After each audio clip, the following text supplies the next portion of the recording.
नमस्कार सर्वांना. सगळ्यांच्या घरी गणपती आलेले आहेत. तर आज आम्ही पण दर्शनासाठी चाललेलो आहेत गणपतीच्या. त्यामुळं म्हणलं दर्शनाला चाललो तर प्रसाद घेऊन जाऊया. तर त्यामुळं मोदक करायलेले आहे. आमच्या घरी काही गणपती बसवले नाहीत आम्ही, त्यामुळं मंदिरामध्ये चालला. तर सगळ्यात अगोदर मी तांदळाच्या पिठाचेच मोदक करणार होते, उकडीचे. पण तांदळाचं पीठ थोडंसं खराब झालं होतं, वाटलं मला खराब झालं असं. त्यामुळं मग मैद्याचे करण्यापेक्षा म्हणलं चला गव्हाच्या पिठाचे करूया. गव्हाच्या पिठाचे पण छान होतात मोदक, पण बॉईल केलेले जरा असे ब्लॅक दिसतात म्हणून मी फ्राय केले. मग नंतर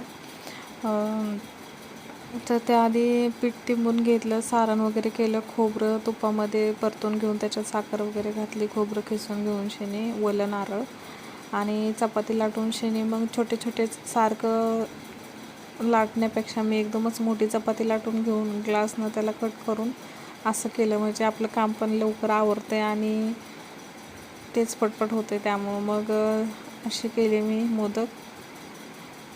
कळ्या वगैरे थोड्याफार व्यवस्थित पाडल्या, जसं मला जमलं तसं. चला लवकर पण जायचं होतं, ह्यांची ड्युटी होती, त्यामुळं लेट होत होतं. त्यामुळं पटपट असे मोदक केले आणि गेलो मग मंदिरामध्ये.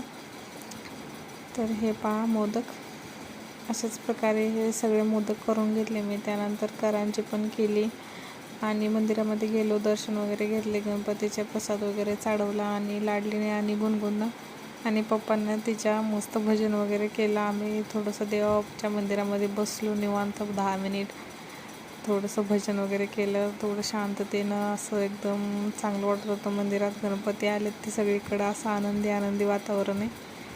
तर हे असं छोटासा व्हिडिओ होता, म्हणलं चला शेअर करूया. तर व्हिडिओ आवडला तर लाईक करा, शेअर करा आणि सबस्क्राईब करा. व्हिडिओ पूर्ण पहा, मस्त व्हिडिओ आहे, शेवटपर्यंत पहा. मी इथपर्यंतच बोलून माझ्या आवाजानं टाकलेला आहे, पुढं मी म्युझिक टाकून ते व्हिडिओ खूप छान आहे, पहा पूर्ण.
मोरया मोरया 1 2 3 4 गणपती बाप्पाचा जय जयकार.